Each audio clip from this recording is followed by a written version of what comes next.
That's what they want. That's what they pay for. What is a transformational line? It's a sentence with I in it that you then massage to go deeper. Can we have an example? Yeah, say something with I in it. Okay. I've been really thinking about my life. Okay, so about my life is what we call the birthday cake. Get rid of that. Okay. So now you're left with I've been really thinking. Okay. Okay, now, what's the deeper truth? What's the answer to the question, what is the story of my life and what is the truth of who I am? The answer to that is I've been really thinking. Okay? So have you grokked that? What is the story of your life and what is the truth of who you are? I've been really thinking. Sure. Have you got that? I've been really thinking. Okay. Now, don't forget, there's another concept. See, there's a lot of stuff that goes to demonstrate this. It's called the other side of the same coin. And the other side of the same coin is not the opposite. It's the same thing said from the other end. So if I say, I'm always late for work, the other side of the coin would be I'm never early. If I say I take my time when I go to work, the other side of the coin would be, well, I never take my time when I go to work. The other side of the coin would be I always give. I never take, I always give. Same thing from the other side. So what is the other side of the coin to I've been really thinking? What's the other side of the same coin? I don't know. Well, let's look at the word thinking. What does thinking imply that you're not doing? I've been examining things. What? I've been examining things. No, that's the same idea. Okay. What does it imply that you're not doing? If you're always thinking, what are you not doing? I'm not living. I'm not living. So, I've been thinking about something in my life. Get rid of the something about my life. That's birthday cake. I've been really thinking. Other side of the coin is I've not been really living. Okay. Okay? Okay. So say those two lines. I've not been really living. No, I've been really thinking. I've not been really living. I've been really thinking. I've not been really living. And what's the deeper truth underneath that, Karen? Trying to think. The deeper truth that you've not been living. There's a deeper truth. Well, we've been in a pandemic. What? We've been in a pandemic. Now you're talking about something specific. Okay. And you're not giving me an I. It's got to be an I statement. I've been dealing with the pandemic every day for the last year. So the fact that you've not been living, the deeper truth is not that it's a pandemic. It's about you. What's the deeper truth that you are not really living? I haven't been going out anywhere. Okay, I haven't been going out. That's good. I'll take that. Okay. Movie theaters But are don't closed. think about the pandemic because then you're getting back to birthday cakes. Okay. Okay. I don't want you to do birthday cakes. It's the story of my life and the truth of who I am. Not about a pandemic. It's the truth of who you are. The truth of who you are is I've been really thinking. I've not been really living. Right. What's the deeper truth? I'm confused. I'm confused. Yeah. What's the deeper truth to the fact that Karen is confused? I found out some information that my life wasn't what I had been told it was. Say that again without I found that information. I was told my life wasn't what it really was. Now get rid of I told myself and just make the statement. My life wasn't what it really was. Good. What's the deeper truth to that? Then who was I? Don't ask a question. Okay. It's got to be I. Okay. Make a statement. I'm not who I thought I was. I'm not who I thought I was. Deeper truth. I'm confused. That was earlier. Okay. We're going deeper. Well, I'm at a No, as you roadblock. said, I'm confused. I'm not really who I thought I was. What's the deeper truth? How do we really know who we are? Don't ask a question. Oh, I don't know who I really am now. And the deeper truth to that, you don't know who you really are. Good. That's where I'm stuck. I'm stuck. I'm stuck. Okay. And one more. What's the deeper truth to that? You are stuck. In your life, and the truth of who you are is you are stuck. It's the deeper truth.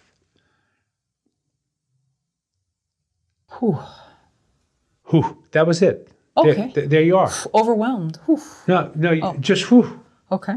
You were down here. Right. When you went whew, that was right here. Okay. That is where you are. Now, can you hold on to that and write your story? In other words, you massage the transformation line, which is an I statement.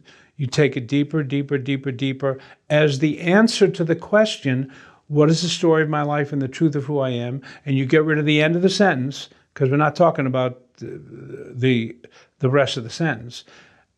When you got to I am stuck, and then I said, what's the deeper truth? You felt it before you said it.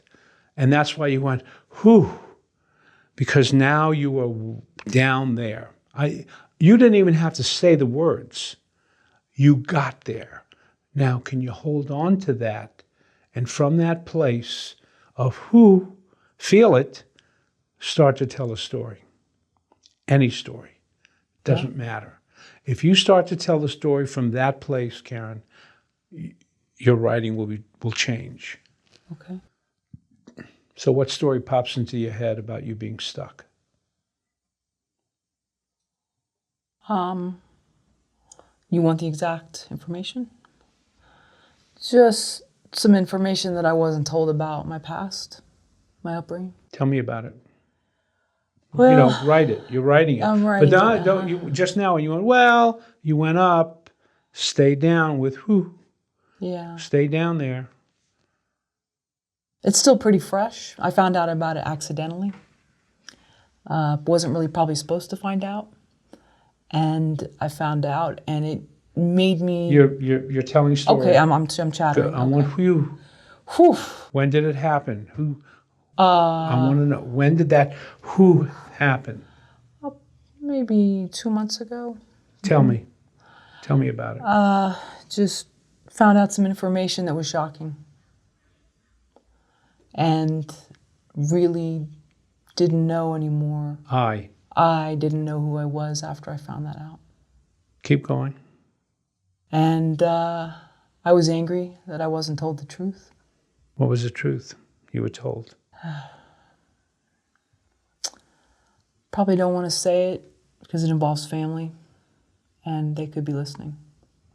Put yourself in danger. Well, I had to confront someone. Yeah. I had to confront somebody for covering things up and not being truthful. Okay. This is what people will buy. This is what people will pay for. They want that story. Yeah. And they want the scene. They want to know what the person looked like. They want to know what the dialogue was. They want to know where you were. What was the lighting like? Were there sounds? Make a movie of that scene. And as Goethe said, be brave, be bold, and mighty forces will come to your aid. So when you massage your transformation line and you keep going deeper and deeper, you're going to get to that sentence where you're going to go, whew, and then you start writing in that voice. Don't go up to the chit-chat voice.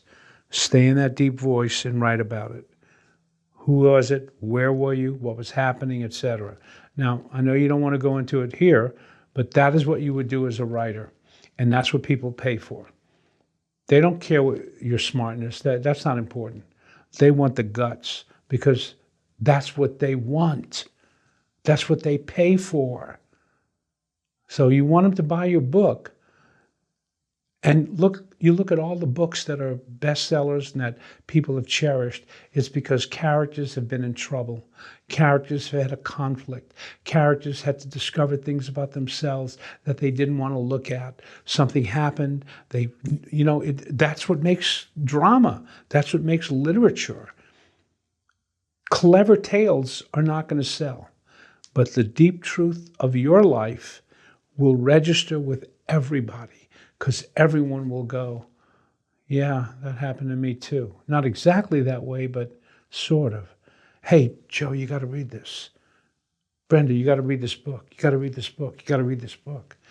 Because it suddenly becomes about human beings who are in conflict. And sometimes it has a happy ending where the character triumphs, learns to deal with it. And sometimes it has a tragic ending where the character is unable to deal with it. Right. You're feeling it right now, aren't you? Yeah. Mm-hmm. If you can write from that place, Karen, you will make art. Do you understand that? Yeah. About a transformation line? Now, if you can get to that deep place without the transformation line, great. That's just a technique I came up with. But if you stumble onto an I statement about a birthday cake, when my brother came home, I was hiding the birthday cake. You get rid of the birthday cake, and now you got I was hiding. What is the truth? What is the story of your life and the truth of who you are? I was hiding. Not about a birthday cake. I was hiding in my life. And then you massage it, and it takes you deeper. Look how it brought you deeper. We should have the camera on you right now. Glad I don't have mascara on. Your eyes are full of tears, and your heart is in your throat. Yeah. Now, write from that place. Don't go up. Stay there and write. And the writing, write like you talk. Don't try to be a writer. Just tell the story, and it will be magic. And you practice it. That's what I teach. People practice it, and at the end of the first 7 classes, that becomes an important tool for them.